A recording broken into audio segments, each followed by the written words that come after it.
So I'm gonna try these out and let's do this. That is so cool.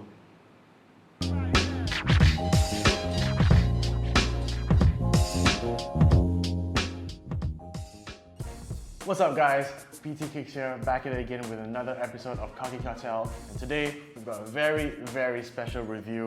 We have Nike's latest self-lacing basketball shoes, the Nike Adapt BB. Labeled EARL, which I just found out what it means. So EARL actually stands for Electro Adaptive Reactive Lacing. I know it's a mouthful, but that's why they call it EARL. So from now I'm going to call it the EARL BB, the Nike EARL BB. And it's Nike's first self-lacing shoes that are made for basketball. So I can't wait to tell you guys about it. Let's get into it. Starting off with just pure design aspects, I think the Nike Adapt BBs look really slick. Like, this is the first colorway. I'm sure they might come up with other colorways, but this particular colorway, here it's a black, an icy translucent outsole, white midsole. Yeah, it just looks really clean in my opinion. And yeah, the traction pattern is translucent, icy, well not so icy now that I've played in them, but fresh out of the box, they were so sick.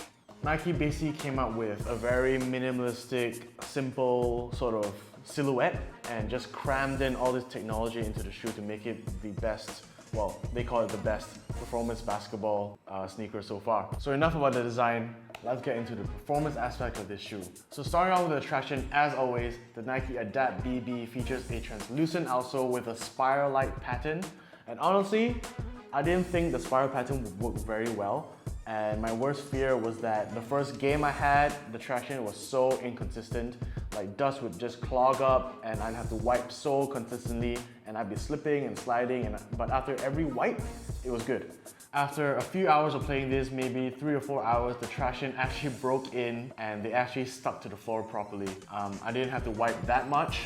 Dust wouldn't get clogged up as easily, and traction was actually pretty solid after the initial break-in wear. Maybe something about the rubber compound, there's like some wax left over, or I don't know. But hey, after a few wears, the traction did break in and it gave me really good traction. Solid traction in my opinion. Nothing to rave home about, but definitely will get you. These definitely do work. The traction pattern works. These are definitely meant to be played indoors. I would not recommend you play outdoors in these for obvious reasons. And the traction pattern can be pretty shallow and quite thin, so definitely stick with playing indoors in these. Moving on to the cushion, Nike EARL BB actually features Cushlon. I'm a bit disappointed that they didn't feature Zoom Air, but I suppose Nike still has to sort of work out the deal with putting Zoom Air with a motor inside. So yeah, Cushlon sort of feels like the Kyrie 4, if any of you guys have tried that out before. It's not too firm and not too stiff, but also not as bouncy as other cushion setups that can be found in Nike basketball shoes. Overall, I think the cushion also needs break-in time. It starts off really stiff to start, but as the more you play in them, the cushion will soften up, not to a point where it becomes super bouncy, but you can definitely feel the responsiveness and the impact protection. I'm a little disappointed that the cushion is Cushlon, but I mean, who am I to say, hey? It's still comfortable, it gives you good impact protection, it gives you a good court feel. Moving on to the materials, Nike features this sort of thin layered mesh backed by some fuse backing, which is part of the tongue underneath the shoe. My one complaint about the materials, honestly, is that I don't know how durable it is, you know. You're paying about, what is it, 300 USD. I think the retail price was, correct me if I'm wrong, let me know in the comment section below. But yeah, you're paying a premium price for, I wouldn't say these are not premium materials, but they do feel a little bit flimsy in a way. So these are sort of like imagine a fishnet, right? That's covered the upper of the shoe. So if anything gets caught in this material and it pulls out, I mean, let's hope that doesn't happen to my pair or any other person's pair. So the fishnet sort of material is actually a soft mesh, let's call it. So the soft mesh features at the top of the shoe. However, it is reinforced in the forefoot where there's high wear areas when you're playing. On the lateral side, obviously when you go left to right when you play. Overall, I think materials are adequate, nothing too bad, nothing to rave home about. It is pretty flexible even with a mechanism at the front and a motor at the bottom. More on that later. Moving on to the size and fit. So Nike marketed this shoe as an auto lacing shoe, which is meant to be adaptive to each foot shape, you know. So some people have sort of different sizes between their left and right foot. The whole point of an auto lacing shoe is to conform to the perfect fit for your feet, so to say. I actually went a half size up in these. I'm usually a 10 and a half. I went 11 because these do fit a little bit snug, but part of me sort of wishes I went through the size instead.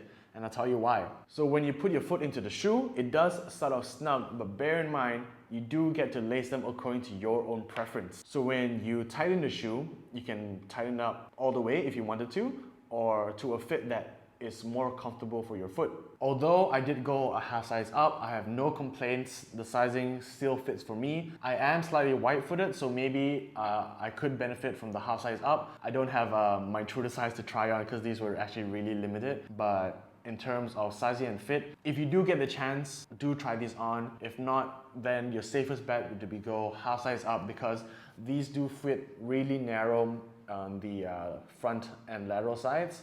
So if you are wide-footed, definitely go half size up. If you have a narrow foot, the closest fit I could compare these two are the Kobe NXT 360s.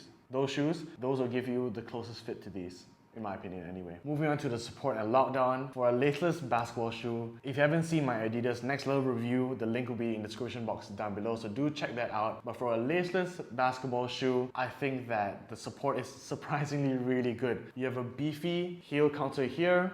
The moment you slip your foot in, it wraps up your heel all the way up, as well as the lacing system, which really keeps your foot locked in. My foot doesn't move around. I do like a little bit of dead space in my toes, so that works for me. Some players might not, so it really depends on the type of player you are and how you like your shoes to fit. But in terms of support, these kept me contained, supported, going forward, going backwards, going left to right. Support in these are actually pretty decent. So I actually wanted to show you guys how these shoes lace up. So there are two ways you can lace these up. One is from the Nike Adapt app, where you have to sync your shoes. I know, what age are we living in where I have to sync my shoes to my phone to lace them. When it connects, you can see L and R, and obviously this shows left to right. And to tighten them, you actually just move up the left side, and then you move up the right side, depending on how tight you want your shoes to be or how loose they want to be. In my first wear, I actually just laced them up halfway, but gradually over time, as I wore them, I decided that my shoes need to be a little bit tighter, so I just pushed this all the way to the top. And there you go, my shoes are laced. So that's one way of doing it, and to unlace it, all I have to do on the app is just push one button.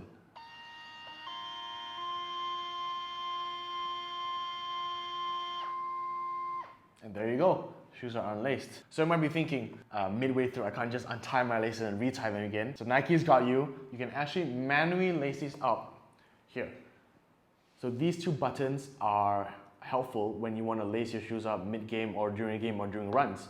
So you press this button here, and these will tighten the shoe, and you press this button here, and you unlace the shoe. So you can go back and forth how many ever times you like to tighten or loosen your shoe.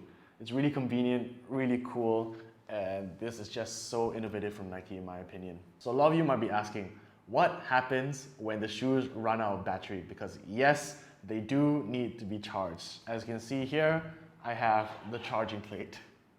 And this just acts like any other wireless charger. All I have to do is set it up, turn it on, put my shoes on here, and they'll charge. So that begs the question, what happens when the batteries run out on these shoes? So I actually got the answer for you. Turns out there's a mechanism or a sensor where if the battery is below 5%, the lights will turn red and they will automatically unlace and will not relace again, meaning you won't be stuck in your shoes. So if the battery levels are 5% or below, the shoes will not lace and you're still good to go, which makes sense because you will not be stuck in your shoes that are laced up and you can't auto-lace them or auto-unlace them again. So Nike states that from one full charge at 100%, these shoes can go up for about 4 weeks. So I'm gonna test that, so stay tuned for my IG for updates. I've only charged these once and I've been playing them for the past 2 weeks. And the batteries are surprisingly still lasting there at 80%, can you believe that? And I've been unlacing them, relacing them, turning the lights on, playing with the lights, and they're good to go. They're only at 70%. So I definitely do think that these will last more than a month of playing. Overall, I think that if this is the future of Nike basketball, Nike is definitely in the right direction. When they first announced these, I was so excited. The ad was so hyped up. You know, everybody wanted to know what these shoes were about, including myself. And yeah, when I got these in hand, I was blown away. Purely from an aesthetic and idea standpoint, these are definitely in the future, you know, future forward, hashtag that. So some of you guys might be thinking, is this shoe worth it? To me, personally, it's worth it for me because I love the idea, I love the innovation, I love the technology behind this. I mean, this shoe has a motor inside it, you know, that laces and unlaces your shoe automatically through an app, or you can do it manually with buttons. And I just think that if Nike can sort of drive this forward, the future of Nike basketball is very, very bright, you know. And for me, I like changing colors of my shoes, you know, so that's a bonus for me. But definitely, for me, it is worth it. So the way that the auto lacing works is that when you put your foot in, sensors at the heel, as well as underneath the forefoot. So that takes care of the performance review, guys. Let me know in the comment section down below what are your thoughts on the Nike Adapt BB. Do you think that they are something innovative, driven, future forward, hashtag that, or are they just a gimmick used by Nike to get more market share? I suppose Nike, don't hate me for this. As always, don't forget to subscribe down below the Huddle for upcoming performance reviews, and don't forget to subscribe to me on Instagram at BTKicks, where I preview some of the shoes that I'm testing, as well as put up performance teasers of the shoes that I'm currently testing. Until next time, guys, we out.